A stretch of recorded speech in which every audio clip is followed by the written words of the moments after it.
Setelah lebih dari 7 bulan bercerai, mantan suami mengundangku ke pesta pernikahannya. Aku langsung memberitahunya bahwa aku baru saja melahirkan dan tidak bisa datang, perhitungan waktu yang membuat dirinya terkejut. Para pemirsa yang budiman, jika suami yang dulu dengan kejam mengusir Anda dari rumah karena selembar surat keterangan mandul kini dengan lancang mengirimkan undangan pernikahan dengan orang ketiga untuk pamer, bagaimana Anda akan menanggapinya? Istri dalam cerita hari ini memilih untuk pergi dengan tangan hampa, dan lebih dari 7 bulan kemudian, sebuah panggilan telepon takdir terjadi. Jawabannya yang tenang. Aku sedang dalam masa nifas, baru melahirkan anak laki-laki beberapa hari yang lalu, jadi tidak bisa datang. Apa yang sebenarnya terjadi di balik surat keterangan medis tahun itu? Mari kita simak bersama. Aku duduk meringkuk di sofa tua. Hidungku mencium aroma jamu yang pekat dan agak tidak enak. Rumah kecil di sebuah gang di Jakarta, yang pernah menjadi rumah kami yang penuh tawa, kini terasa dingin dan menyesakkan. Sudah 3 tahun sejak aku setuju menjadi istrinya. 3 tahun masa mudaku kuhabiskan sepenuhnya untuk keluarga kecil ini. Tapi perutku masih rata. Keheningan tubuhku seperti hukuman gantung yang melayang di atas kepalaku, semakin berat setiap harinya. Suara sandal yang diseret terdengar dari dapur, memotong lamunanku.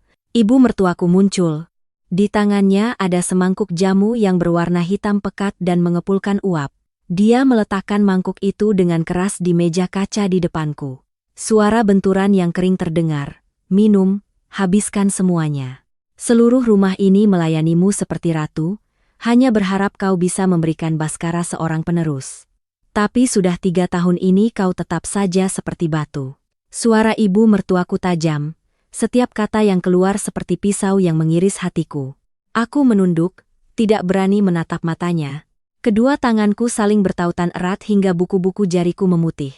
Baik, Bu, akan segera saya minum. Jawabku pelan, mengulurkan tangan untuk mengambil mangkuk jamu. Uap panasnya mengenai wajahku. Aroma pahitnya langsung menusuk hidung membuatku mual. Tapi aku harus menahannya.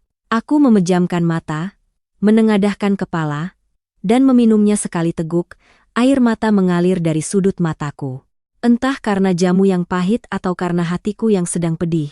Jangan kau coba-coba bersandiwara dengan air mata buaya di sini.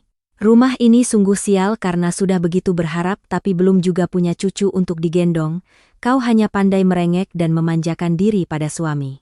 Baskara anakku, dia bekerja keras dari pagi sampai malam, banting tulang untuk menghidupi rumah ini, juga untuk keluargamu di kampung. Beginikah caramu membalasnya? Dengan perut kosong seperti ini, ibu mertuaku belum berhenti. Kata-kata kasarnya terus mengalir tanpa henti. Aku menggigit bibirku kuat-kuat, mencoba menahan air mata yang akan tumpah. Aku tahu aku salah. Aku mendambakan seorang anak lebih dari siapapun. Tapi anak adalah anugerah Tuhan, bukan sesuatu yang bisa didapat hanya dengan keinginan. Aku sudah pergi ke banyak dokter, meminum berbagai macam obat, dari obat barat hingga jamu tradisional. Apapun yang disarankan orang, aku ikuti. Tapi hasilnya tetap nol besar. Pintu rumah tiba-tiba terbuka, Baskara masuk. Masih mengenakan setelan kantor yang kusut, wajahnya menunjukkan kelelahan yang jelas. Dia melonggarkan dasinya, melepaskan sepatu dengan lesu, lalu masuk ke dalam rumah. Baskara sudah pulang, nak, cuci muka dulu sana, lalu makan malam. Istrimu ini baru saja menangis lagi. Ibu hanya bicara beberapa patah kata, tapi dia bersikap seolah-olah ibu mau memakannya. Ibu mertuaku melihat Baskara dan langsung mengubah sikapnya. Suaranya menjadi manis tapi tak lupa melirikku dengan sinis. Baskara menatapku, matanya menunjukkan kekecewaan. Dia menghela napas, suaranya datar tanpa emosi. Bu, tolong jangan banyak bicara agar rumah ini tenang. Aku lelah sekali bekerja seharian, sampai di rumah hanya ingin istirahat. Setelah berkata begitu, dia berbalik dan langsung masuk ke kamar tidur, meninggalkanku sendirian di tengah cemoohan tak terlihat dari ibu mertuanya. Aku diam-diam membereskan mangkuk jamu, air mata akhirnya mengalir di pipiku. Sikap dingin Baskara lebih menyakitkan daripada omelan ibu mertuanya. Dia pernah menjadi pelindungku, melindungiku dari segala badai. Tapi sekarang dia membiarkanku sendirian menghadapi badai di dalam rumahku sendiri. Aku bertanya-tanya apakah cinta kami cukup kuat untuk melewati cobaan berat ini. Hari-hari berikutnya, suasana di rumah semakin menyesakkan. Ibu mertuaku terus-menerus mengomel tentang masalah kelahiran anak. Sementara Baskara semakin sering pulang larut malam, percakapan di antara kami pun semakin jarang. Aku tenggelam dalam kesepian dan keputusasaan, tidak tahu bagaimana cara keluar dari lingkaran setan ini. Suatu sore di akhir pekan, ketika aku sedang sibuk memasak di dapur, bel pintu berbunyi. Aku segera mengelap tangan di celemek dan berlari untuk membuka pintu. Di hadapanku berdiri seorang wanita muda yang berpakaian sangat modis, wajahnya dirias dengan cermat, memancarkan aroma parfum mahal. Dia tersenyum menatapku, tatapannya tajam. "Halo, Anda istri Mas Baskara, kan? Saya Larasati, rekan bisnis Mas Baskara. Apakah dia ada di rumah?" Larasati bertanya dengan suara jernih, tapi aku bisa merasakan kesombongan tersembunyi dalam setiap katanya. Nama Larasati membuatku terkejut. Aku pernah mendengar Baskara menyebut nama itu beberapa kali. Dia adalah mantan pacar Baskara semasa kuliah. Setelah itu, dia pergi ke luar negeri untuk belajar dan menetap di sana. Sekarang dia telah kembali dan bahkan menjadi rekan bisnis Baskara. Aku mencoba tetap tenang, membalas dengan senyum paksa. "Iya, Mas Baskara baru saja keluar ada urusan. Silakan masuk dulu, duduk dan tunggu sebentar." Aku mempersilakan Larasati masuk, membuatkan teh dan menyuguhkannya. Tepat pada saat itu, ibu mertuaku keluar dari kamarnya. Begitu melihat Larasati, matanya berbinar. Dia buru-buru menghampiri, menggenggam tangan Larasati, gembira seolah bertemu kerabat lama yang sudah lama tidak berjumpa. "Wah, ini Larasati, kan? Kapan kamu pulang ke Indonesia?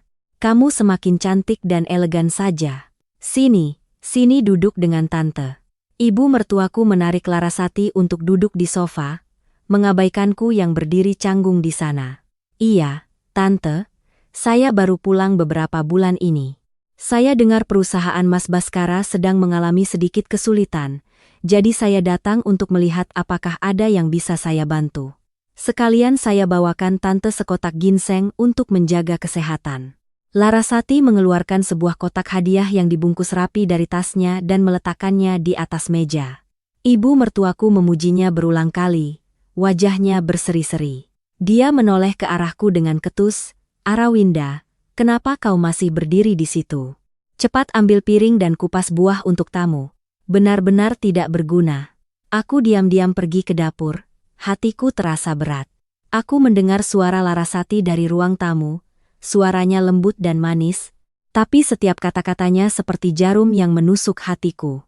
"Tante, saya dengar Mas Baskara akhir-akhir ini sibuk sekali, pasti sangat lelah. Tante harus menasihatinya untuk menjaga kesehatan. Saya lihat rumah ini sepi sekali. Andai saja ada anak kecil yang berlari-larian, pasti akan sangat menyenangkan ya, Tante." Larasati menghela napas, pura-pura prihatin. Mendengar itu, raut wajah ibu mertuaku tiba-tiba muram. Dia mulai mengeluh panjang lebar tentang aku yang tidak bisa punya anak, tentang kerja keras Baskara, tentang ketidakbergunaanku. Larasati ikut menimpali dengan kata-kata penghiburan dan dorongan untuk ibu mertuaku. Tapi aku tahu, di dalam hatinya dia sedang menertawakanku. Dia memanfaatkan kelemahan keluargaku untuk menyelinap masuk, untuk menghancurkan kebahagiaan yang telah kubangun dengan susah payah. Ketika aku membawa piring buah ke ruang tamu, Baskara juga baru saja pulang. Melihat Larasati, dia sedikit terkejut, tapi kemudian tersenyum dan menyapa. Larasati berdiri dan mendekati Baskara dengan sikap yang sangat akrab. "Mas Baskara, akhir-akhir ini kamu kurusan ya, pekerjaan sibuk juga harus jaga kesehatan. Aku sudah bicara dengan mitra di Amerika. Proyek perusahaanmu yang akan datang, aku akan menambah investasi modal. Kamu tenang saja ya." Larasati menepuk bahu Baskara pelan, tersenyum cerah. Wajah Baskara tampak sangat senang. Dia berterima kasih kepada Larasati berkali-kali. Ibu mertuaku juga ikut tertawa dan berbicara dengan gembira. Dia terus memuji Larasati yang pandai dan berbakat. Hanya aku yang berdiri di sana seperti orang asing, bayangan samar di rumahku sendiri. Aku sadar kemunculan Larasati bukanlah kebetulan, melainkan sebuah rencana yang disengaja. Dia ingin merebut kembali apa yang telah hilang, dan aku adalah penghalang yang harus dia singkirkan. Beberapa hari setelah pertemuan dengan Larasati, aku menerima telepon aneh.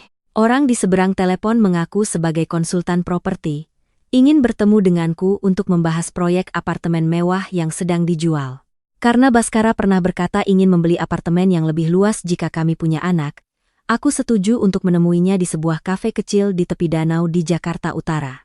Kafe itu cukup sepi. Aku memilih sudut yang tersembunyi untuk menunggu. Sesaat kemudian, seorang pria seumuran Baskara masuk, berpakaian rapi, membawa setumpuk berkas. Dia memperkenalkan diri bernama Hendra, lalu mulai berbicara panjang lebar tentang proyek, fasilitas, dan potensi keuntungannya. Aku mendengarkan dengan saksama, sesekali mengangguk setuju. Namun, saat mengobrol, Hendra terus-menerus menunjukkan gerak-gerik yang terlalu akrab. Dia sengaja mendekat, sesekali menyentuh tanganku atau mencondongkan tubuh ke arahku. Aku merasa tidak nyaman, jadi aku bergeser menjauh, tapi dia tetap tidak menyerah. Mbak Arawinda, proyek ini benar-benar sangat potensial.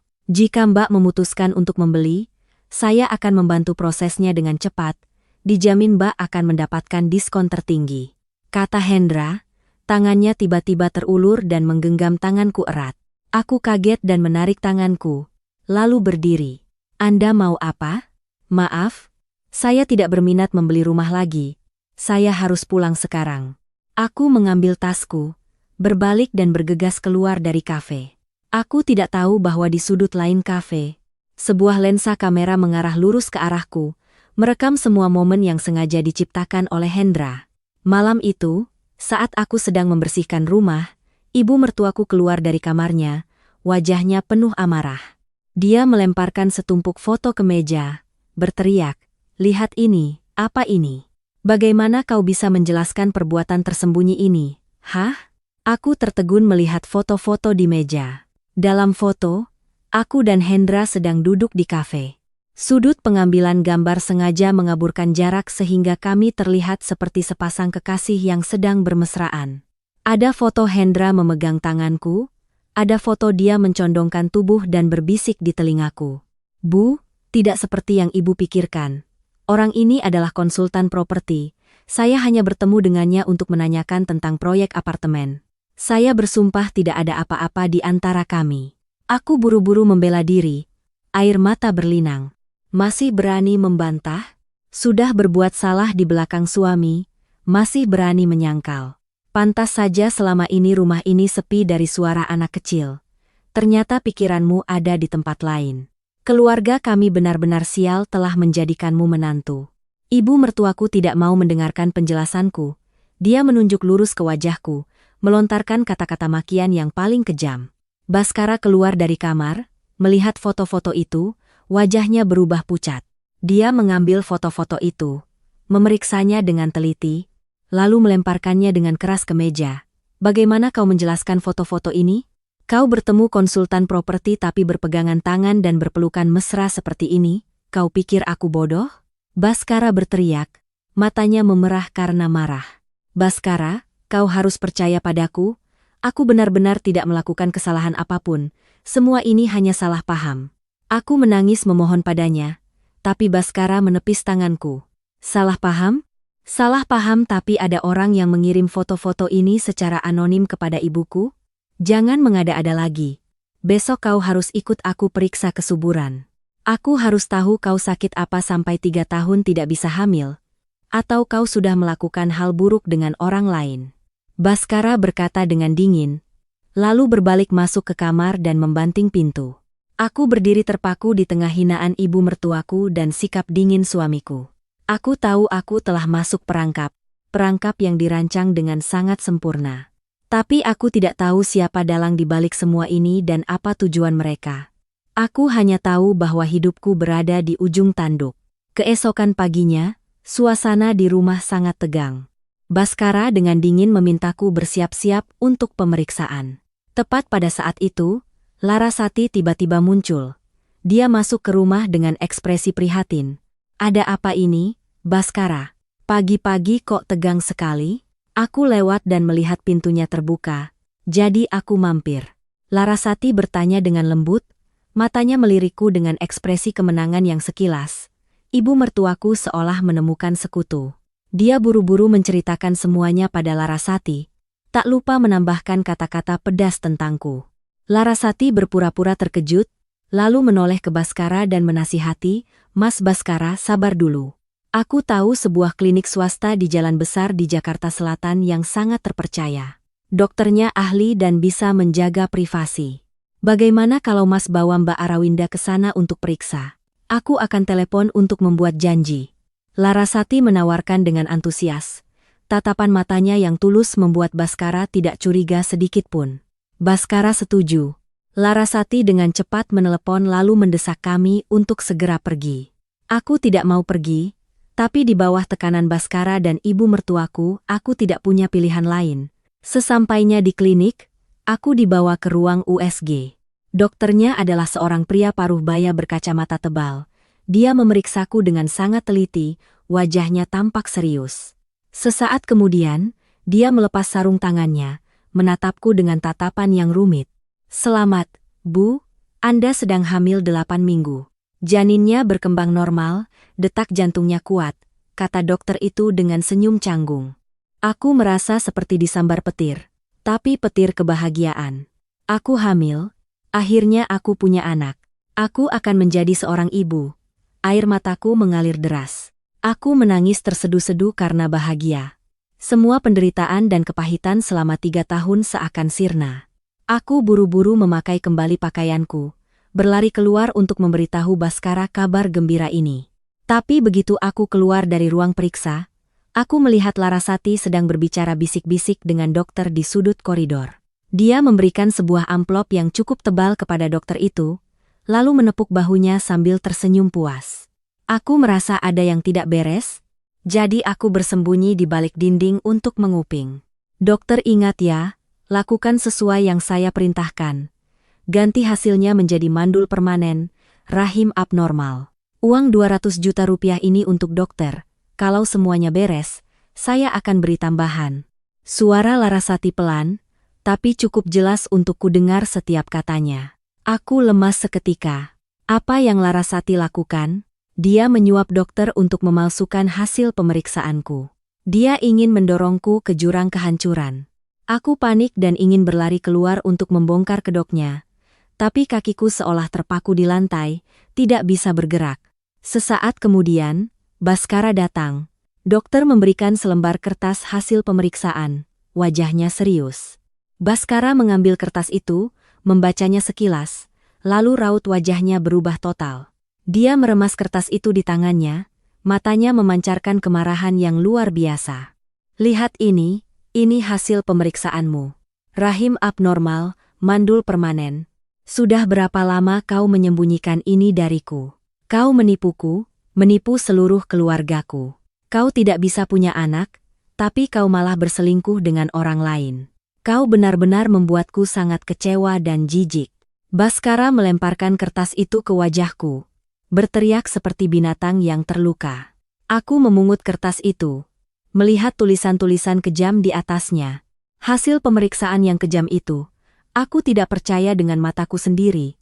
Kenyataannya sudah jelas. Aku sedang hamil, tapi kertas ini menyatakan aku mandul. Aku menatap Baskara, mencoba menjelaskan. "Baskara, tidak seperti itu, aku hamil. Dokter baru saja bilang aku hamil 2 bulan, kertas ini palsu." Larasati yang menyuap dokter untuk mengubah hasilnya. Aku dengar dia bicara dengan dokter. Dia memberikan uang pada dokter. Aku menangis sambil menunjuk ke arah Larasati, yang berdiri di kejauhan berpura-pura kaget. "Diam kau, masih mau menyalahkan orang lain? Larasati punya dendam apa denganmu sampai harus melakukan itu? Larasati orang baik, dia sudah dengan tulus membantu kita. Tapi kau malah memfitnahnya, kau benar-benar tidak bisa ditolong lagi." Baskara berteriak, menendang nampan makanan di meja hingga jatuh berantakan ke lantai, membuatku terkejut. Nampan makanan yang ditendang Baskara seolah meruntuhkan semua harapan terakhirku. Aku menutupi wajahku dan menangis terseduh-seduh. Pria yang paling kucintai, suami yang telah bersamaku selama bertahun-tahun, tidak mempercayaiku, dan tega bersikap kasar demi wanita lain. Aku sadar pernikahan ini sudah benar-benar mati. Mati bukan karena aku tidak bisa punya anak, tapi karena kepercayaan sudah tidak ada lagi. Kertas hasil pemeriksaan jatuh ke lantai yang dingin. Baskara menatapku dengan tatapan tajam, kemarahan terpancar jelas di setiap garis wajahnya. Aku berdiri di sana, kakiku lemas, tenggorokanku tercekat tak bisa berkata-kata. Larasati berdiri di belakang, berakting kaget. Kedua tangannya menutupi mulut seolah tak percaya dengan apa yang terjadi. Masih ada yang mau kau katakan? Bagaimana kau menjelaskan hasil pemeriksaan ini? Selama 3 tahun ini, kau anggap aku dan ibuku apa? Kau menipu seluruh keluargaku agar kami menantikan seorang cucu, padahal kau sendiri tidak bisa punya anak. Baskara menggeram, setiap katanya menusuk langsung ke jantungku. Mas Baskara, kumohon dengarkan aku. Aku mencoba meraih lengan bajunya, air mata bercucuran. Kertas ini palsu, aku hamil. Dokter baru saja bilang aku hamil 2 bulan. Jantung anak kita berdetak di dalam perutku. Ini semua ulah Larasati. Dia yang menyuap dokter. Aku mendengar semuanya. Dia memberikan uang pada dokter untuk mengubah hasilnya. Aku menunjuk lurus ke arah Larasati. Suaraku parau karena sedih. Baskara menarik tangannya dengan kasar, mendorongku hingga aku terhuyung mundur beberapa langkah. Diam kau? Mau sampai kapan kau mengelak? Kau sudah mencoreng nama baik keluarga ini, sekarang kau malah memfitnah orang yang telah membantu kita. Larasati punya alasan apa untuk mencelakaimu? Larasati adalah mitra bisnisku. Dia memberikan keuntungan bagi perusahaan, sedangkan kau, apa yang kau berikan selain kebohongan dan aib? Ibu mertuaku saat itu masuk dari luar, masih memegang tas tangan mahalnya. Dia melirik kertas di lantai lalu menatapku dengan pandangan menghina. Aku sudah salah menilai orang. Kukira mendapatkan menantu yang baik, ternyata membawa malapetaka ke rumah. Nak, kau buta sekali membawanya pulang, membuat hidupmu sengsara, membuat seluruh keluarga ini sengsara. Dia menoleh ke Baskara sambil menangis terseduh-seduh. Bu, ibu harus percaya padaku, aku bersumpah aku hamil. Bu, ayo kita periksa ke tempat lain, ke rumah sakit besar, Bu. Aku berlutut di kaki ibu mertuaku, memeluk kakinya sambil memohon. Aku butuh seseorang yang mempercayaiku, seseorang yang memberiku kesempatan untuk membuktikan kebenarannya. Tapi ibu mertuaku dengan dingin menepis kakiku, mundur seolah aku membawa penyakit menular. Jauhi aku, jangan sentuh aku dengan tangan kotormu itu. Seluruh rumah ini sudah muak denganmu. Ceraikan dia. Baskara, usir dia dari rumah sekarang juga. Aku tidak mau melihat wajahnya lagi sedetik pun. Sikap dingin Baskara, penghinaan dari ibu mertuaku, serta tatapan puas tersembunyi dari Larasati telah menghancurkan harapan tipis terakhirku. Aku perlahan berdiri, mengeringkan air mata di pipiku. Hatiku kini sudah dingin. Aku mengerti, apapun yang kukatakan, apapun yang kulakukan, mereka tidak akan mempercayaiku. Kepercayaan yang sudah hancur tidak bisa diselamatkan lagi. Baiklah, kataku, suaraku anehnya tenang. Jika kalian semua tidak percaya, aku tidak punya apa-apa lagi untuk dikatakan. Aku akan pergi. Aku berbalik masuk ke kamar, mengemasi beberapa potong pakaian lama ke dalam koper usang yang kubawa sejak hari pertama aku datang ke rumah ini. Perhiasan mahal yang dibelikan Baskara kutinggalkan semua di meja rias. Aku tidak mau membawa apapun yang berasal dari keluarga ini, kecuali bayi kecil yang sedang tumbuh di dalam perutku. Saat aku menyeret koperku ke ruang tamu, Baskara melemparkan surat cerai yang sudah ditandatanganinya ke meja kaca. Tanda tangani. Besok kita ke pengadilan untuk mendaftarkannya, dan sekarang pergi dari rumahku segera. Katanya dingin, tanpa menatapku sekalipun. Aku mengambil pulpen, dengan tegas menandatangani surat itu. Goresan pulpenku tidak goyah sedikit pun. Aku meletakkan pulpen, menarik koper, dan melangkah keluar dari pintu rumah mewah yang pernah kusebut sebagai rumahku. Angin musim kemarau di Jakarta terasa dingin, tapi tidak sedingin hati manusia yang tak punya perasaan. Aku mengelus perutku yang masih rata, berbisik pada diriku sendiri. Mulai sekarang hanya ada ibu dan anak. Ibu akan melindungimu. Lebih dari 7 bulan berlalu sejak aku meninggalkan rumah itu. Baskara sepertinya telah menghapus semua jejakku dari hidupnya. Dari seorang teman dekat, aku tahu. Berkat dukungan finansial yang kuat dari Larasati dan perusahaan keluarganya, perusahaan Baskara meroket. Dia memperluas skala bisnisnya, mendapatkan banyak proyek besar, menjadi pengusaha sukses dan terkenal di kalangan bisnis. Rumah 3 lantai yang megah di kawasan perumahan elit, tempat yang pernah menyaksikan air mata penderitaanku, kini telah berubah wajah. Ibu mertuaku menyuruh orang merobohkan dan membangunnya kembali, mengganti semua perabotan dengan barang-barang kayu jati yang mahal, menggelar karpet beludru merah menyala.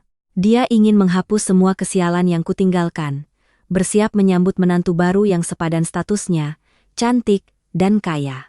Ibu mertuaku setiap hari pergi ke dukun untuk meminta ramalan. Dia mendatangi peramal paling terkenal di Jakarta, membawa tanggal lahir Baskara dan Larasati untuk diramal. Ketika mendengar peramal mengatakan Larasati memiliki aura untuk melahirkan anak laki-laki yang mulia, dan takdirnya akan membawa keberuntungan bagi suami, dia sangat gembira. Dia segera mendesak Baskara untuk segera melangsungkan pernikahan. Takut jika ditunda terlalu lama akan ada masalah. Baskara, lihat Larasati itu, sudah pintar, cantik, juga peduli dengan perusahaan kita. Kalau bukan dia, siapa lagi yang akan kau nikahi? Ibu sudah pergi meramal, tahun ini tahun yang baik. Peramal bilang setelah menikah, tahun depan ibu sudah bisa menimang cucu. Jangan ragu lagi, lupakan masa lalu. Dia terus-menerus membujuk Baskara saat makan malam mewah. Baskara hanya bergumam tidak jelas untuk mengakhiri pembicaraan. Sabar, Bu, perusahaan sedang dalam tahap perkembangan pesat. Aku sangat sibuk, belum ada waktu memikirkan pernikahan. Dia beralasan, menghindari tatapan penuh harap ibunya. Sebenarnya, Baskara belum sepenuhnya bisa melupakan aku. Meskipun dia percaya aku telah mengkhianatinya, percaya pada hasil USG palsu itu, tapi kenangan 3 tahun hidup bersama, kenangan berbagi suka dan duka tidak mudah dihapus. Malam hari saat kembali ke kamar tidur yang familiar, Baskara sering menyalakan rokok sambil termenung menatap keluar jendela. Asap rokok yang samar menyembunyikan matanya yang penuh pikiran. Dia teringat masakan hangat yang kumasak, teringat pelukanku setiap kali dia pulang kerja lelah. Tapi harga diri seorang pria, keangkuhan seorang pria sukses tidak mengizinkannya mengakui bahwa dia merindukan mantan istrinya, terutama istri yang dicap telah berbuat buruk di belakangnya. Larasati berbeda, dia cerdik dan proaktif. Larasati pindah dan tinggal di rumah Baskara dengan alasan merawat calon ibu mertuanya, secara alami menganggap dirinya sebagai nyonya rumah. Dia mengurus semua urusan besar dan kecil, dari urusan internal dan eksternal hingga membeli perabotan baru, menata kembali kehidupan Baskara dan ibunya sesuai keinginannya. Larasati bersikap manis dan pengertian di depan ibu Baskara, tapi di belakangnya dia diam-diam mengontrol semua jadwal, semua hubungan Baskara, memastikan tidak ada seorang pun, terutama aku, yang memiliki kesempatan untuk muncul kembali. Mas Baskara, aku sudah memesan tempat di Hotel Bintang 5 untuk acara pertunangan kita bulan depan. Daftar tamu juga sudah aku susun draftnya, nanti Mas lihat dan tambahkan ya. Larasati memeluk leher Baskara dari belakang, berkata dengan lembut. Baskara melihat daftar panjang nama-nama pejabat tinggi dan mitra bisnis. Dia hanya menghela napas dan mengangguk setuju. Dia menyerahkan semuanya pada Larasati dan ibunya. Dia berkata pada dirinya sendiri, mungkin inilah jalan yang harus dia tempuh, sebuah pernikahan yang diatur berdasarkan kepentingan dan kesesuaian status sosial yang sempurna. Sedangkan cinta, terkadang tidak sepenting memiliki istri yang bisa melahirkan anak laki-laki penerus dan mengangkat derajat keluarga. Pertunangan berlangsung megah. Tanggal pernikahan telah ditetapkan. Persiapan untuk pernikahan besar yang menelan biaya miliaran rupiah diurus dengan cermat oleh Larasati dan Ibu Baskara hingga detail terkecil. Mereka ingin ini bukan hanya sekadar pernikahan, tetapi juga sebuah acara untuk memamerkan status keluarga. Selama waktu ini, Larasati mulai melancarkan langkah berikutnya dalam rencananya, yaitu menghapus sepenuhnya citraku dari pikiran Baskara. Dia tahu semakin sukses seorang pria, semakin tinggi harga dirinya. Mereka suka membuktikan diri, suka melihat penyesalan dari orang-orang yang pernah mengkhianati atau meremehkan mereka. Larasati mengincar kelemahan Baskara ini.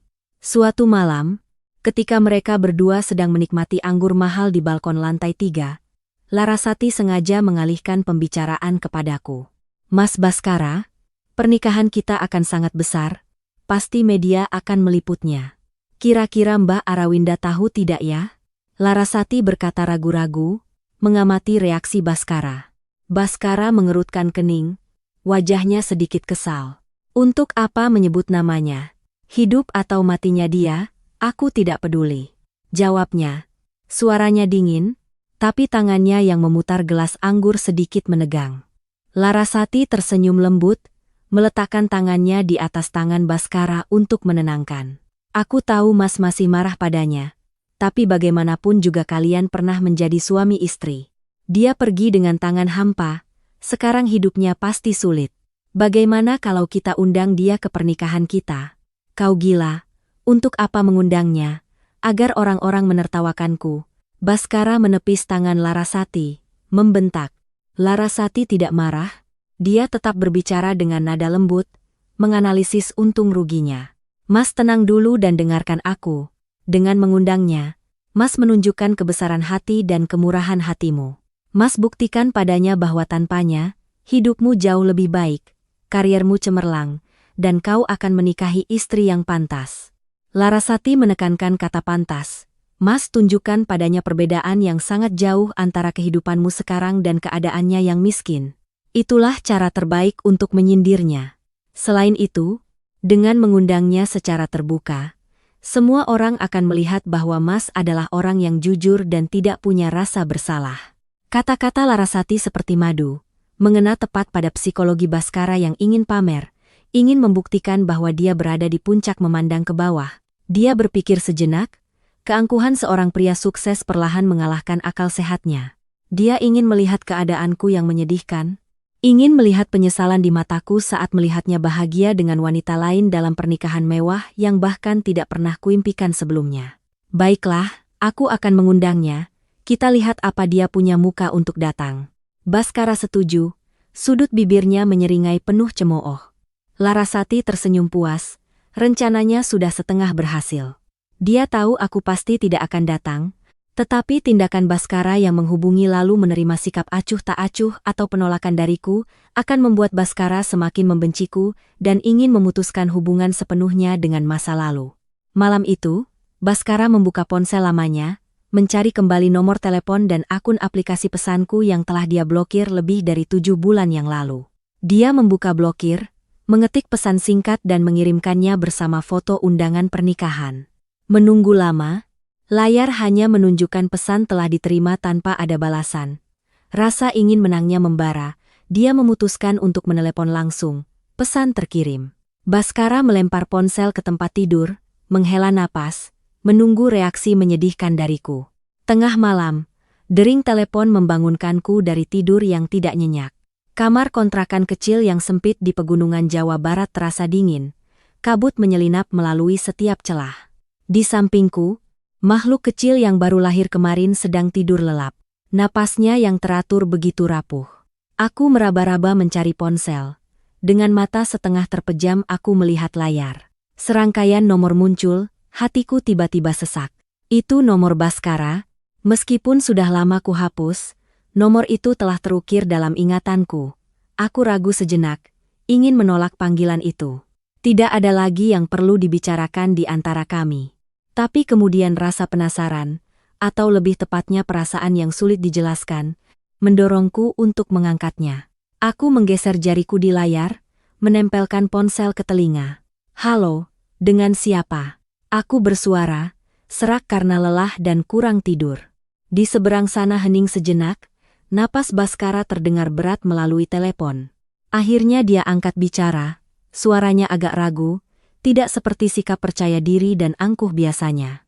Arawinda, ini aku, kata Baskara, nadanya rendah. Aku tahu, ada perlu apa meneleponku jam segini? Tanyaku kembali, nada suaraku begitu tenang dan dingin hingga aku sendiri terkejut. Tidak ada lagi emosi, Tidak ada lagi air mata kesedihan seperti dulu. Baskara tampak terkejut dengan sikap acuh tak acuhku. Dia berdeham, mencoba mengembalikan sikap normalnya. Aku baru saja mengirim undangan pernikahan lewat pesan. Kau sudah terima. Bulan depan aku menikah dengan Larasati. Aku ingin mengundangmu datang. Bagaimanapun juga kita pernah menjadi suami istri. Undangan pernikahan Baskara terdengar di tengah malam yang sunyi, terasa sangat konyol. Dia baru saja mengusirku dari rumah lebih dari 7 bulan yang lalu dengan tuduhan perselingkuhan. Sekarang dia mengirim undangan pernikahan dengan wanita yang secara tidak langsung telah menghancurkan hidupku. Apa yang ingin dia buktikan? Ingin pamer kebahagiaan baru atau ingin melihatku menangis terseduh-seduh? Aku melirik bayi mungil di sampingku. Kehidupan kecil ini adalah bukti paling nyata dari kesucianku. Juga satu-satunya hubungan yang tersisa antara aku dan dia. Tapi dia tidak pantas mengetahui kebenaran ini. Terima kasih atas undangannya. Jawabku perlahan, setiap kata jelas dan tegas. Tapi aku tidak bisa datang. Aku sedang dalam masa nifas, baru melahirkan anak laki-laki kemarin. Selamat berbahagia untuk kalian berdua.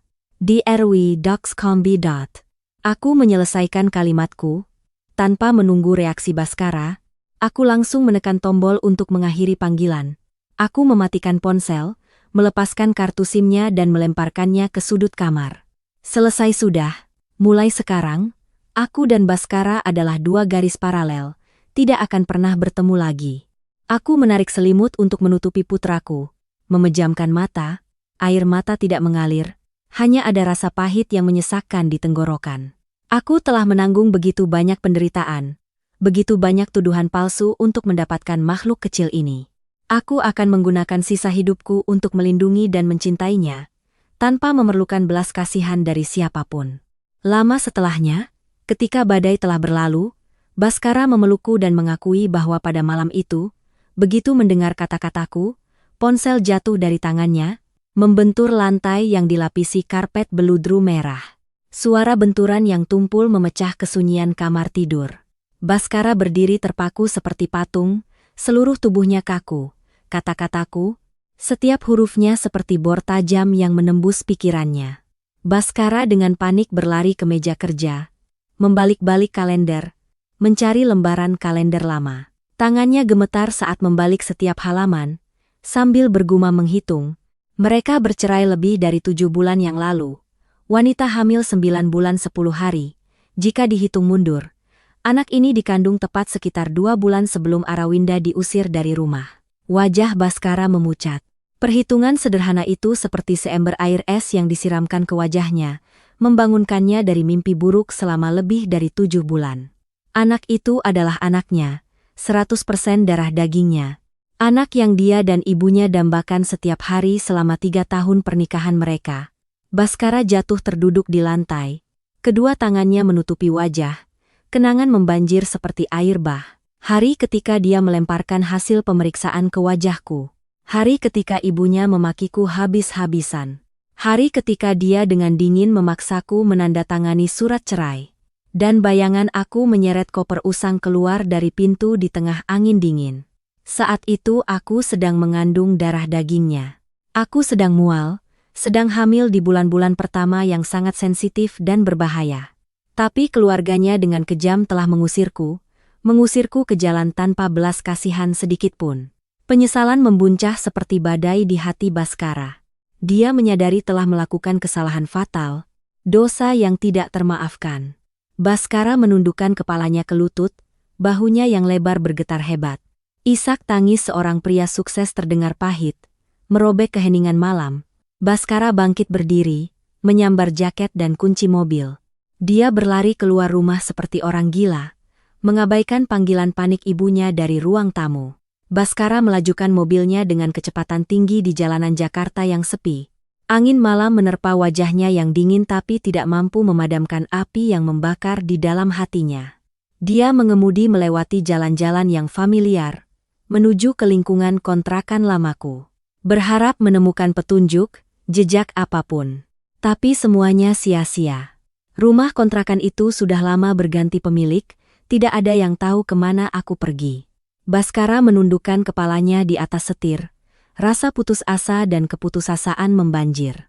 Dia menyadari telah dengan tangannya sendiri mendorong kebahagiaan menjauh, dengan tangannya sendiri menghancurkan keluarga kecil yang pernah dia hargai. Pagi harinya, matahari terbit tinggi, menyinari kota yang ramai dengan sinarnya yang terik. Baskara pulang dengan penampilan kuyu, janggut dan kumisnya tidak terurus, matanya cekung dan menghitam. Ibunya sedang duduk di ruang tamu, melihat putranya pulang, dia segera berlari menghampiri. "Baskara, kau kemana saja semalaman?" Membuat ibu khawatir setengah mati. "Tinggal beberapa minggu lagi pernikahanmu, jangan membuat ibu cemas begini." Dia menggenggam tangan Baskara sambil mengomel. Baskara dengan lelah menarik tangannya. Tatapannya pada ibunya terasa asing.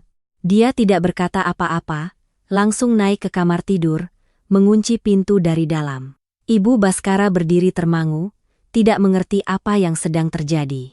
Larasati keluar dari dapur, membawa sepiring buah yang sudah dikupas. Melihat sikap Baskara, Larasati mengerutkan kening. Intuisi tajam seorang wanita memberitahunya ada sesuatu yang tidak beres. Larasati mendekati pintu kamar Baskara, berpura-pura mengetuk pelan dan bertanya, tapi yang terdengar hanyalah keheningan.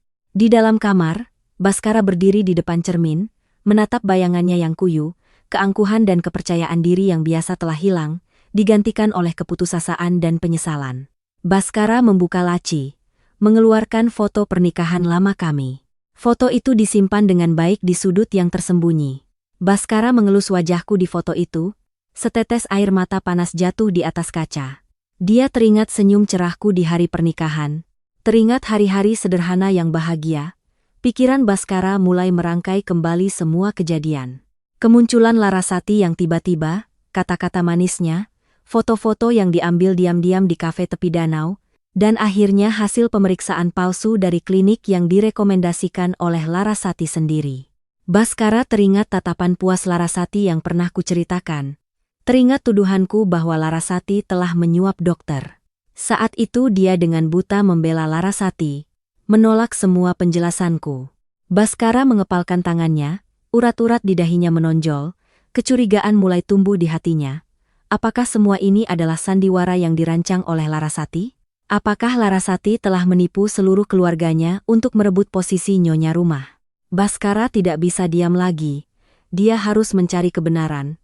Dia harus mengembalikan nama baikku dan membuat orang yang telah menghancurkan keluarganya membayar harganya.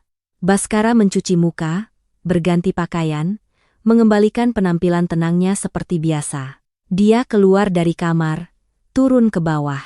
Larasati dan ibunya sedang duduk di sofa, melihatnya turun, mereka tersenyum menyambut. Baskara tersenyum canggung. "Maaf, Bu, Larasati, kemarin ada urusan mendadak di perusahaan." Dia mencoba bersikap normal tapi di dalam hatinya telah merencanakan sesuatu secara rahasia. Baskara pamit pergi bekerja lalu mengemudikan mobilnya langsung ke kantor detektif swasta paling terkenal di Jakarta. Kantor detektif swasta itu tersembunyi di sebuah gang kecil di daerah Kebayoran. Baskara mendorong pintu masuk dan bertemu dengan manajer kantor. Dia meminta untuk menyewa detektif terbaik, berjanji akan membayar berapapun untuk menyelidiki kembali seluruh kejadian 6 bulan yang lalu, dengan fokus pada Larasati dan klinik swasta di Jalan Besar di Jakarta Selatan. Detektif yang ditugaskan adalah seorang pria paruh baya bernama Laksana, terkenal cerdik dan teliti. Baskara memberikan semua informasi yang dia miliki kepada Laksana, termasuk hasil pemeriksaan dan foto-foto di danau. "Saya butuh kebenaran dengan cara apapun." Baskara menekankan, matanya penuh tekad. Laksana mengangguk, menerima tugas itu. Dia memulai penyelidikannya secara diam-diam dan teliti. Setiap hari, sementara Baskara masih berperan sebagai calon pengantin pria yang sibuk mempersiapkan pernikahan, Laksana melacak jejak-jejak yang ditinggalkan. Selama waktu ini, Larasati masih bersikap sebagai calon istri yang sempurna. Dia mengurus semua urusan rumah tangga, berbelanja, mempersiapkan hari besar, selalu tersenyum dan mengucapkan kata-kata manis kepada Baskara dan calon ibu mertuanya.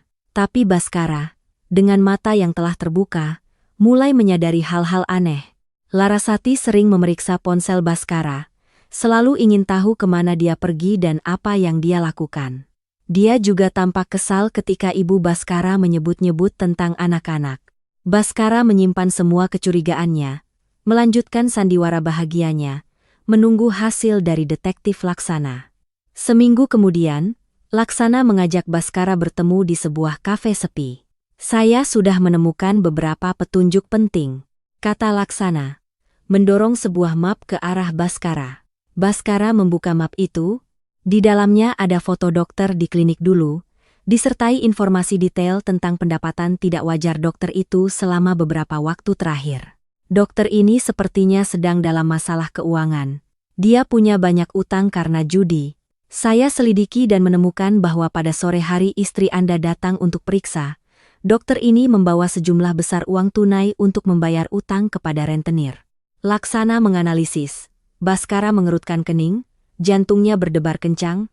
Petunjuk ini semakin memperkuat kecurigaannya terhadap Larasati. "Ada lagi," lanjut Laksana. "Perawat yang membantu dokter hari itu sudah berhenti bekerja dan pulang kampung. Saya sedang mencari keberadaannya. Dia pasti tahu apa yang terjadi di ruang USG hari itu. Oh, saya juga sudah mencari tahu keberadaan mantan istri Anda. Saat ini dia tinggal bersama kakaknya yang bernama Danu di sebuah kota kecil di pegunungan Jawa Barat." Laksana menambahkan. Baskara mengepalkan tangannya, tekadnya untuk menemukan kebenaran semakin besar. Dia mendesak Laksana untuk mempercepat penyelidikan. Pernikahan semakin dekat, dia tidak bisa membiarkan Larasati mencapai tujuannya. Jika dia benar-benar dalang di balik semua ini. Beberapa hari kemudian, detektif Laksana membawa kabar baik. Orang-orangnya telah menemukan perawat lama itu di sebuah desa miskin di Jawa Tengah. Dia membuka sebuah toko obat kecil untuk bertahan hidup. Laksana dan Baskara segera berangkat ke sana. Rumah sederhana itu terletak jauh di dalam gang. Perawat bernama Lina itu tampak bingung dan takut melihat dua pria asing mencarinya. Awalnya Lina menyangkal semuanya, bersikeras tidak tahu apa-apa tentang kejadian itu, tetapi di bawah tekanan Laksana dan ancaman akan melaporkannya ke polisi atas pemalsuan dokumen medis, Lina mulai panik. "Saya mohon jangan lapor polisi, saya punya anak kecil. Saya tidak mau masuk penjara." Lina berlutut sambil menangis. Baskara dengan dingin melangkah maju, menatap lurus ke mata Lina. "Kau hanya perlu mengatakan yang sebenarnya. Jika kau bekerja sama, aku jamin kau akan aman. Jika tidak, kau harus bertanggung jawab di hadapan hukum." Ketegasan Baskara membuat Lina runtuh. Dia menceritakan semua kebenaran mengerikan yang terjadi di ruang periksa hari itu.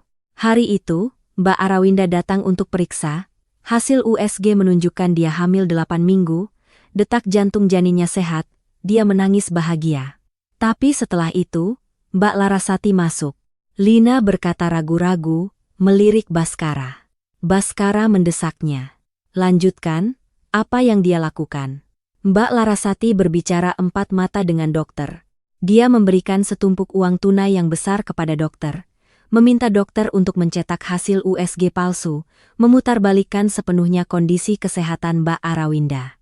Dokter awalnya ragu-ragu, tapi jumlah uangnya terlalu besar, jadi dia setuju. Lina bercerita dengan suara gemetar. Baskara mengepalkan tinjunya, menahan amarah yang siap meledak. "Jadi, semua yang kukatakan adalah benar. Larasati telah menyuap dokter untuk memalsukan hasil dan mencelakaiku, mengusirku dari rumah Baskara dengan bayi di dalam kandungan. Kau punya bukti?" tanya Laksana tajam.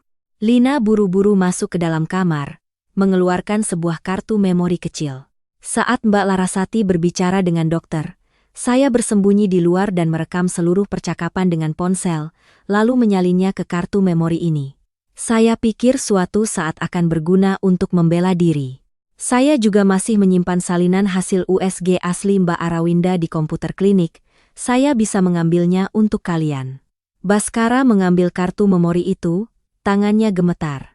Ini adalah bukti kuat. Bukti yang akan membongkar kejahatan Larasati yang telah menghancurkan keluarganya. Baskara memberikan sejumlah besar uang kepada Lina, memintanya untuk merahasiakan masalah ini dan berjanji akan melindunginya dari segala bentuk balas dendam. Dalam perjalanan kembali ke Jakarta, Baskara memasukkan kartu memori ke pemutar di mobilnya, memutar rekaman suara itu. Suara tajam dan dingin Larasati terdengar jelas. diselingi dengan nada serakah dari dokter yang korup itu. Kata-kata jahat itu seperti pisau yang menusuk langsung ke jantung Baskara. Kebencian membara. Dia telah dipermainkan oleh Larasati, dijadikan alat untuk memuaskan ambisinya. Dia telah dengan tangannya sendiri menghancurkan keluarganya, mengusir istri yang baik dan anak kandungnya sendiri ke jalan. Baskara bersumpah akan membuat Larasati membayar mahal atas semua perbuatannya. Detektif Laksana memang seorang penyelidik ulung.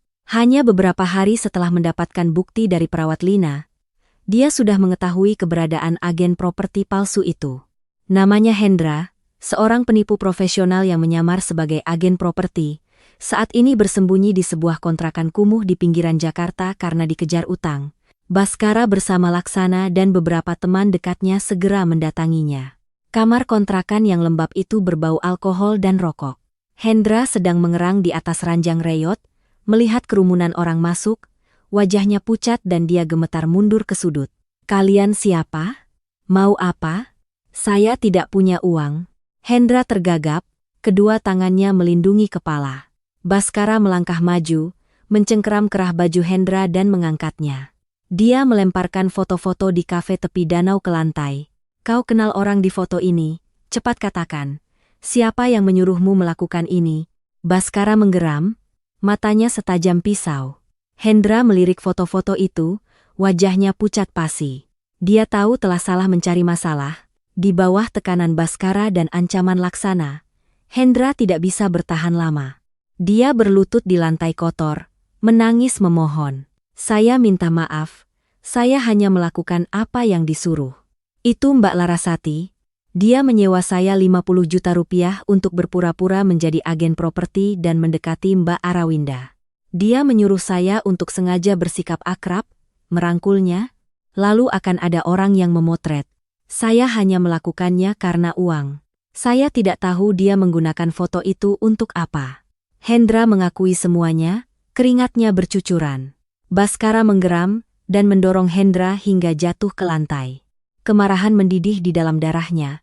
Larasati telah merencanakan semuanya dengan begitu sempurna.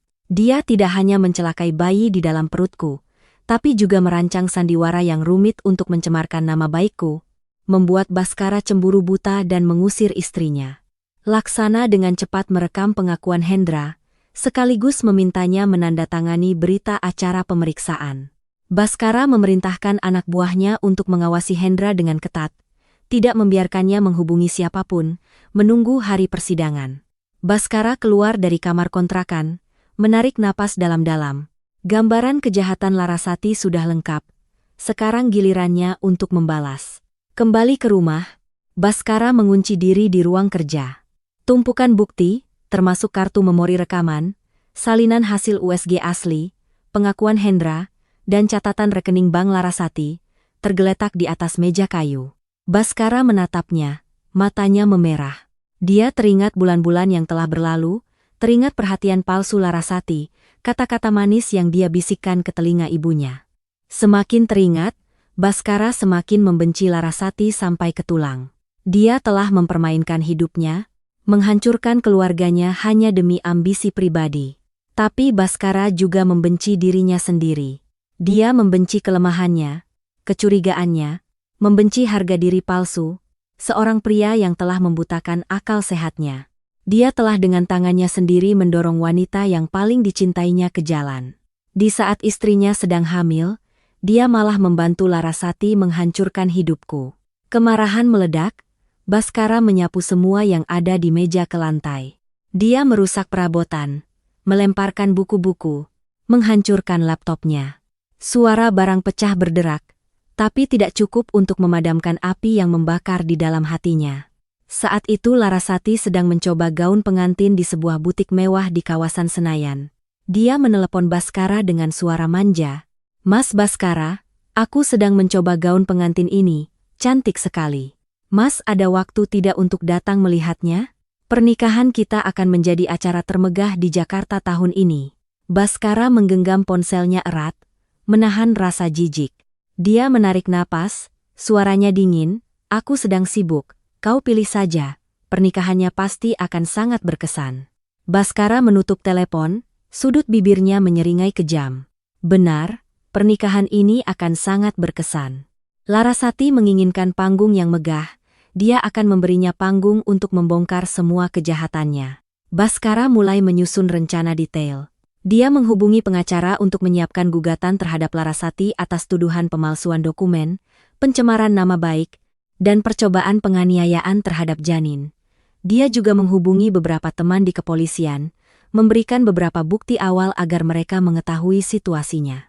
Baskara ingin memberikan pukulan telak yang membuat Larasati tidak akan bisa bangkit lagi. Hari pernikahan pun tiba. Gedung pernikahan bintang 5 terbesar di Jakarta dihias dengan megah, penuh dengan bunga impor. Deretan mobil mewah berjajar di depan lobi. Para tamu adalah pengusaha sukses, mitra bisnis besar kedua perusahaan, dan pejabat penting. Ibu Baskara mengenakan kebaya beludru merah bertabur payet berkilauan, berkeliling ke setiap meja dengan senyum lebar, dengan bangga memamerkan menantu barunya yang cantik, cerdas, dan sepadan. Larasati tampil memukau dalam gaun pengantin bertabur ribuan kristal senilai ratusan juta rupiah. Riasannya sempurna. Dia berjalan dengan percaya diri di samping Baskara, menikmati tatapan kagum dan iri dari semua orang.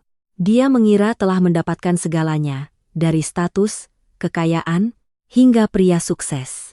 Dia tidak tahu bahwa badai sedang mengintip di bawah kakinya.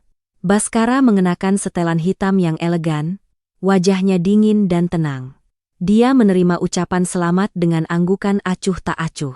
Dia tidak tahu, matanya menyapu seluruh ruangan, seperti seorang pemburu yang menunggu mangsanya masuk perangkap. Musik merdu mengalun, pembawa acara naik ke panggung utama, dengan suara lantang mengumumkan upacara dimulai. Semua lampu sorot mengarah ke pintu utama. Baskara menggandeng tangan Larasati, perlahan melangkah ke atas panggung. Ratusan pasang mata tertuju pada mereka. Tepuk tangan meriah terdengar. Larasati tersenyum cerah, melambaikan tangan kepada semua orang. Dia berbisik di telinga Baskara, "Lihat, Mas, semua orang mengagumi kita. Kita memang ditakdirkan untuk bersama." Baskara neatwetil. Dia hanya tersenyum tipis. Senyuman misterius. Ketika mereka berdua berdiri di tengah panggung, pembawa acara meminta mempelai pria untuk memasangkan cincin pada mempelai wanita. Seorang gadis membawa nampan perak berisi sepasang cincin berlian. Larasati mengulurkan tangan kirinya, menunggu momen sakral itu. Baskara mengambil cincinnya. Dia melangkah maju dan dengan dingin merebut mikrofon dari tangan pembawa acara. Keheningan tiba-tiba menyelimuti ruangan. Para tamu saling pandang dengan bingung, tidak mengerti apa yang terjadi. Ibu Baskara di bawah panggung mengerutkan kening dengan cemas. Para tamu undangan yang terhormat, suara Baskara yang dalam dan berwibawa menggema di seluruh ruangan yang luas. Hari ini seharusnya menjadi hari yang membahagiakan. Tetapi sebelum kita melanjutkan upacara, saya punya hadiah istimewa untuk mempelai wanita. Hadiah yang telah saya persiapkan dengan sangat matang. Larasati mengerutkan kening, firasatnya mengatakan ada yang tidak beres. Dia mencoba tetap tenang, memaksakan senyum. "Mas Baskara, Mas mau memberiku kejutan?" Baskara menoleh ke arah Larasati, tatapannya setajam silet. Dia memberi isyarat kepada operator suara dan cahaya. Layar elektronik raksasa di belakang panggung tiba-tiba menyala. Alih-alih menampilkan video perjalanan cinta romantis seperti yang direncanakan, layar malah menampilkan gambar sebuah klinik kumuh dengan tulisan besar, "Kebenaran tentang klinik di Jakarta Selatan." Selanjutnya, sebuah rekaman suara diputar melalui pengeras suara. Suara tajam dan dingin Larasati terdengar jelas. "Dokter ingat ya, lakukan sesuai yang saya perintahkan. Ganti hasilnya menjadi mandul permanen, rahim abnormal. Uang 200 juta rupiah ini untuk dokter. Kalau semuanya beres, saya akan beri tambahan." Seluruh ruangan gempar. Bisik-bisik mulai terdengar riuh. Para tamu membelalakan mata, menunjuk ke arah panggung. Wajah Larasati pucat, tangan dan kakinya gemetar. Dia mencengkeram lengan Baskara. "Mas Baskara, ini palsu. Ada yang ingin mencelakaiku? Mas harus percaya padaku." Baskara menepis tangan Larasati dengan kasar. Layar terus beralih ke gambar-gambar lain. Salinan hasil USG asli atas namaku dengan jelas tertulis janin berusia 8 minggu. Rekaman CCTV dari koridor klinik yang jelas menunjukkan Larasati diam-diam menyelipkan amplop tebal berisi uang kepada dokter, disertai foto-foto agen properti palsu yang sedang menerima uang dari Larasati di sebuah kafe sepi. Apakah semuanya sudah jelas? Baskara menunjuk ke layar. Wanita yang berdiri di hadapan Anda semua ini, karena ambisinya ingin merebut harta dan posisi istri saya, telah menggunakan cara-cara paling keji. Dia menyuap dokter untuk memalsukan dokumen medis, memfitnah istri saya berbuat serong. Dia telah dengan tangannya sendiri mengusir istri saya dan anak kandung saya ke jalan. Ibu Baskara di bawah panggung, wajahnya pucat pasi. Dia mendengar setiap kata Baskara, melihat bukti-bukti di layar, kepalanya pusing. Dia menyadari bahwa dia telah membantu penjahat. Dia telah dengan kejam mengusir cucu kandungnya sendiri dari rumah. Kebenaran yang kejam itu menghantam mentalnya. Dia terhuyung lalu pingsan. Kerumunan orang bergegas menolong. Di atas panggung, Larasati hancur total. Dia jatuh terduduk di lantai. Gaun pengantin mewahnya kini tampak konyol. Dia berteriak menyangkal, tapi bukti-bukti yang jelas membuat semua kata-katanya sia-sia. Baskara menatap Larasati dengan pandangan jijik. Dia melemparkan tumpukan berkas gugatan yang telah disiapkan ke wajahnya. Kertas-kertas beterbangan di atas panggung. Mulai saat ini, pernikahan ini dibatalkan. Dan kau, bersiaplah berurusan dengan polisi. Baskara dengan tegas berbalik dan melangkah pergi, tanpa menoleh ke arah Larasati sekalipun. Dia memberikan kunci mobilnya kepada seorang teman, berpesan untuk mengurus ibunya ke rumah sakit. Baskara melepaskan jasnya yang berat dan melemparkannya ke lantai. Dia hanya membawa sebuah ransel kecil yang telah disiapkan sebelumnya. Melangkah cepat keluar dari gedung pernikahan. Baskara naik sebuah taksi, langsung menuju stasiun kereta api. Tujuannya adalah sebuah kota kecil di pegunungan Jawa Barat, tempat istri dan putranya menunggunya. Semua yang terjadi di atas panggung begitu cepat, begitu tak terduga, melampaui imajinasi semua yang hadir. Ibu Baskara pingsan, kerumunan ricuh, suara sirene ambulans meraung di luar gedung pernikahan. Larasati terduduk lemas di atas panggung, gaun pengantinnya yang indah kini compang-camping, wajahnya yang dirias dengan cermat kini luntur oleh air mata dan bedak. Dia menatap tumpukan berkas yang berserakan di lantai, tahu bahwa semua rencana, semua ambisinya telah hancur berkeping-keping. Polisi akan segera datang, dan harga yang harus dibayar untuk perbuatan kejinya tidak akan murah. Keluarga Larasati, yang tadinya bangga dengan putri mereka yang hebat, kini harus menanggung malu di depan ratusan tamu. Mereka bergegas pulang, tidak berani menatap siapapun, meninggalkan Larasati sendirian di tengah kekacauan. Karier yang Larasati bangun dengan susah payah di perusahaan juga akan hancur karena skandal ini. Dia telah menabur angin, kini harus menuai badai. Sementara itu, Baskara duduk di dalam taksi menuju stasiun Gambir. Dia tidak membawa banyak barang. Hanya sebuah ransel kecil berisi beberapa potong pakaian dan dokumen penting. Hatinya saat ini kosong, namun juga sangat lega. Beban rasa bersalah terhadap Larasati, tekanan tak terlihat dari pernikahan yang diatur telah terangkat sepenuhnya. Dia telah menyelesaikan urusannya di Jakarta. Sekarang saatnya dia menebus kesalahan terbesar dalam hidupnya. Duduk di gerbong kereta yang berguncang menuju arah barat, Baskara memejamkan mata. Bayangan diriku dengan penampilan kuyu, menyeret koper usang keluar rumah lebih dari 7 bulan lalu terus muncul dengan jelas. Dia bertanya-tanya apa yang telah kualami selama ini. Hamil sendirian, tanpa uang, tanpa sandaran, bagaimana aku bisa melewati bulan-bulan itu? Peluit kereta berbunyi nyaring di malam yang sunyi, seolah merobek kegelapan. Baskara teringat laporan detektif Laksana. Aku saat ini tinggal bersama keluarga kakak laki-lakiku, Danu, di sebuah kota kecil di Jawa Barat. Keluarga Danu juga tidak kaya, hidup dari sebuah toko kelontong kecil yang menjual kebutuhan pokok untuk penduduk setempat. Baskara tahu perjalanan ini tidak akan mudah. Dia harus menghadapi kemarahan keluargaku, sikap dinginku, dan yang terpenting, harus mencari cara agar bisa bertemu dengan putra kecilnya. Baskara mengeluarkan ponsel dan menelepon seorang teman pengacara. Dia menyerahkan semua urusan perceraian dengan Larasati serta prosedur pengalihan seluruh aset perusahaan kepada ibunya untuk dikelola. Dia tidak butuh kemewahan itu lagi. Yang dia butuhkan saat ini adalah keluarga sejatinya. Kota kecil itu diselimuti kabut tebal. Angin gunung berhembus kencang, dinginnya menusuk tulang. Baskara menaikkan kerah jaketnya, menggendong ransel di bahu, melangkah hati-hati di jalan tanah berlumpur mengikuti alamat yang diberikan detektif Laksana. Dia berhenti di depan sebuah toko kelontong kecil yang kumuh. Papan namanya sudah pudar. Baskara berhenti.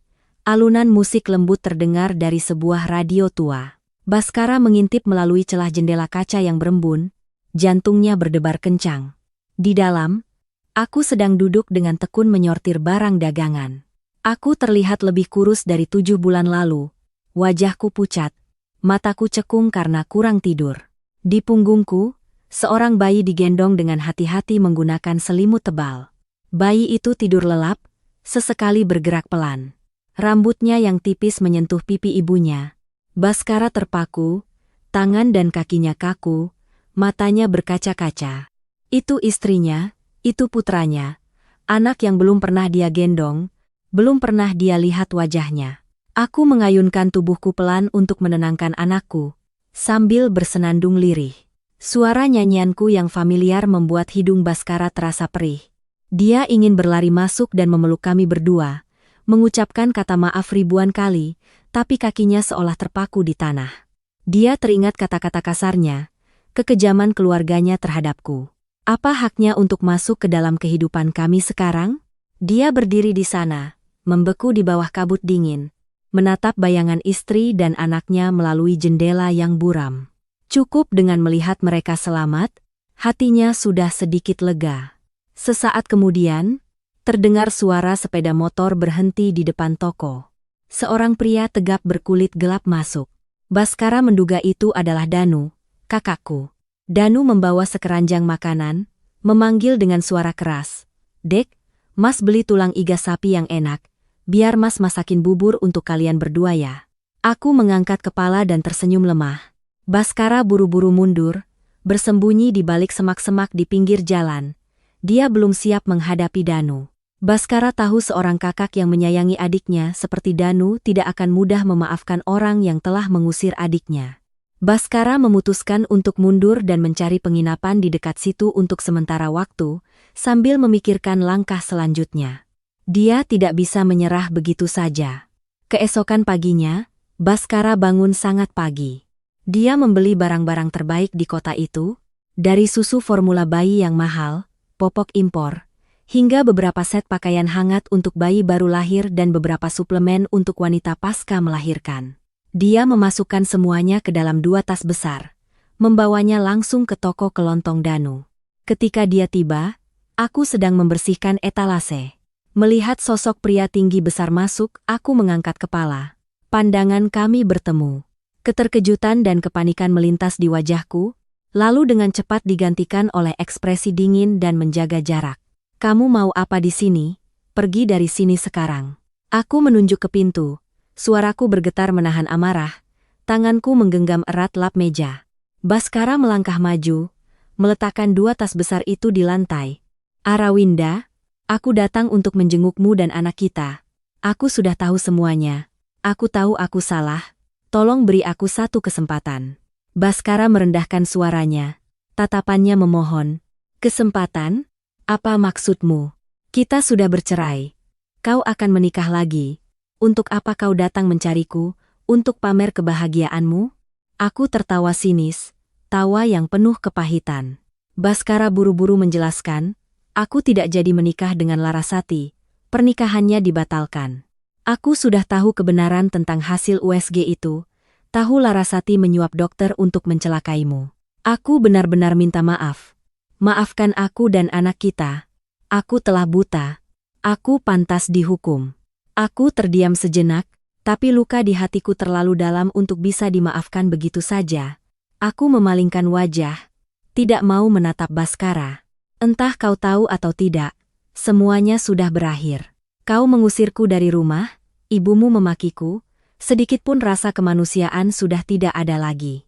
Bawa pulang barang-barangmu, kami tidak butuh belas kasihanmu."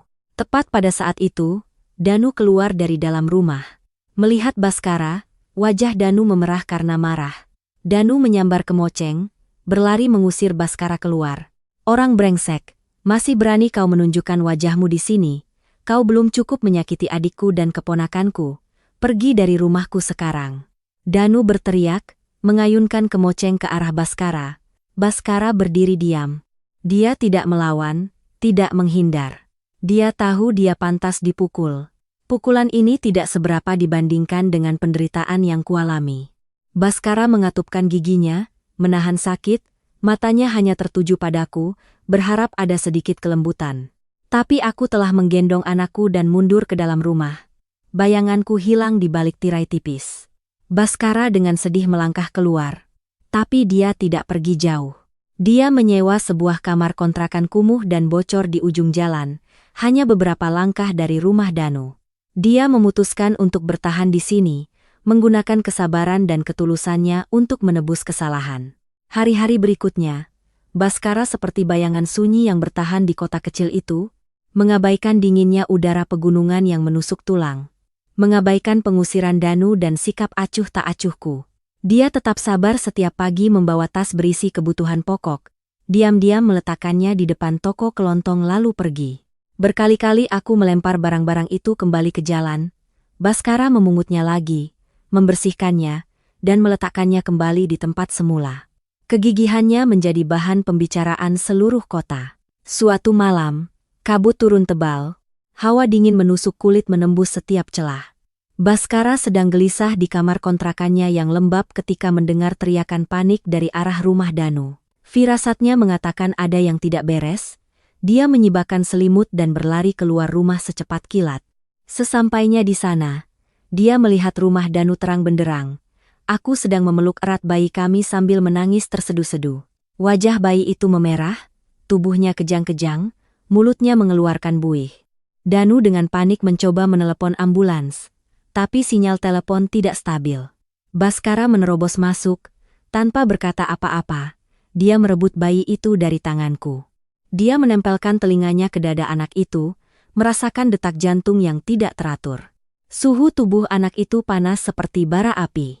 Dia demam tinggi dan kejang, harus segera dibawa ke puskesmas. Kata Baskara cepat, suaranya tegas. Aku panik dan mencengkeram baju Baskara, air mata bercucuran. Tolong selamatkan anakku, selamatkan anakku. Melihat Baskara yang dengan cepat mengatur kendaraan dan tampak begitu sigap, Danu akhirnya menyerahkan urusan membawa kami ke puskesmas kepadanya. Sebagian karena percaya, sebagian karena harus segera kembali menjaga toko yang ditinggal terbuka di malam hari. Mobil melaju menembus malam yang pekat dan berkabut. Baskara memeluk erat anak kami, melindunginya dari hembusan angin dingin. Sesampainya di puskesmas kecamatan, dokter dan perawat jaga segera memberikan pertolongan pertama, menyuntikkan obat penurun panas dan obat anti kejang. Setelah lebih dari 1 jam yang menegangkan, demam anak kami mulai turun, napasnya berangsur normal, melewati masa kritis. Namun, dokter menyarankan untuk membawanya ke rumah sakit yang lebih besar untuk observasi lebih lanjut karena fasilitas medis di kecamatan terbatas. Mendengar itu, Baskara tidak ragu sedetik pun. Dia segera menelepon untuk menyewa mobil terbaik di kota itu. Kita bawa dia ke Jakarta, ke rumah sakit anak pusat, di sana peralatannya lengkap dan terbaik. Kata Baskara dengan tegas kepadaku. Aku mengangguk, tidak ada pikiran untuk menolak. Keselamatan anakku adalah yang utama. Setelah menempuh perjalanan lebih dari 5 jam di jalan tol, mobil akhirnya tiba di rumah sakit anak pusat. Baskara berlari ke sana kemari mengurus administrasi, membayar biaya rumah sakit, lalu dengan tangannya sendiri menggendong anak kami untuk menjalani berbagai tes. Selama seminggu penuh anak kami harus dirawat di rumah sakit. Baskara berjaga di samping tempat tidurnya, tidak pernah beranjak. Dia sendiri yang membuatkan susu, mengganti popok, menyuapi setiap sendok bubur. Dia menenangkan anak kami setiap kali menangis. Terjaga semalaman untuk memantau suhu tubuhnya. Melihat Baskara yang kuyu, dengan janggut dan kumis tidak terurus, terlihat sangat lelah. Tapi matanya tetap memancarkan kepedulian dan kasih sayang saat merawat anak kami. Dinding es di hatiku mulai retak. Aku menyadari naluri kebapakan dalam diri Baskara telah bangkit dengan kuat. Dia telah berubah. Dia bukan lagi pria lemah dan tidak peduli seperti 7 bulan yang lalu. Suatu sore, ketika anak kami sudah pulih dan diizinkan pulang, Baskara menyelesaikan pembayaran dan membawa barang-barang ke mobil. Aku menggendong anak kami, menunggu di depan gerbang rumah sakit. Baskara mendekat, dengan ragu mengulurkan tangan untuk membantu membawa tasku. "Biar aku yang bawa," kata Baskara pelan. Aku menatap Baskara, mataku berkaca-kaca. Aku tidak lagi menepis tangannya. "Terima kasih. Selama ini kau sudah sangat berjuang untuk anak kita." Baskara tertegun, dia tidak percaya dengan apa yang didengarnya. Dia menatapku, senyum cerah terkembang di bibirnya. "Tidak apa-apa, asalkan kalian berdua selamat, aku rela melakukan apa saja." Aku tersenyum, senyuman lembut namun hangat. Aku tahu masa lalu tidak bisa diubah, tapi masa depan masih panjang di depan. Ketulusan dan kasih sayang Baskara telah membuktikan segalanya. Aku memutuskan untuk memberinya, dan juga diriku sendiri, sebuah kesempatan. Mobil yang membawa keluarga kecil kami melaju, menyatu dengan keramaian Jakarta, membawa serta sebuah awal yang baru, di mana cinta dan pengampunan akhirnya menang atas segala kesalahan. Para pemirsa yang budiman, menutup perjalanan penuh liku-liku Arawinda dan Baskara, mungkin di hati kita masing-masing tersisa perasaan yang sulit diungkapkan. Kisah yang baru saja berlalu bukan hanya drama pernikahan yang menyedihkan, tetapi juga cerminan mendalam tentang kepercayaan dan kemanusiaan. Mungkin melalui kisah ini, kita menyadari bahwa fondasi terkuat sebuah rumah tangga tidak terletak pada harta atau status, melainkan pada kepercayaan mutlak terhadap pasangan hidup. Ketika keraguan menyelinap dan ego ditempatkan lebih tinggi dari ikatan suami istri, kita sangat mudah kehilangan hal-hal paling berharga yang ada di depan mata. Pelajaran kedua adalah kekuatan kebaikan dan hukum karma dalam hidup. Mereka yang menggunakan cara licik untuk menginjak-injak kebahagiaan orang lain seperti Larasati, pada akhirnya harus membayar harga yang sangat mahal. Siapa menabur angin, pasti akan menuai badai. Sedangkan bagi wanita yang banyak menderita seperti Arawinda, kesabaran, pengorbanan, dan kelapangan hati seorang ibu pada akhirnya mendapatkan balasan yang setimpal. Pertobatan Baskara, meskipun terlambat, namun tepat waktu untuk menyelamatkan sebuah keluarga yang utuh bagi seorang anak yang rapuh. Kehidupan ini memang penuh dengan cobaan dan godaan, tetapi semoga kita semua tahu bagaimana menghargai orang-orang yang ada di samping kita. Jangan sampai kehilangan baru menyesal dan mencari. Karena kebahagiaan sejati akan selalu tersenyum pada hati yang tahu cara memahami, memaafkan, dan mencintai dengan tulus. Terima kasih para pemirsa telah meluangkan waktu berharga untuk mendengarkan dan menemani kisah hari ini. Semoga Anda semua selalu damai dan bahagia.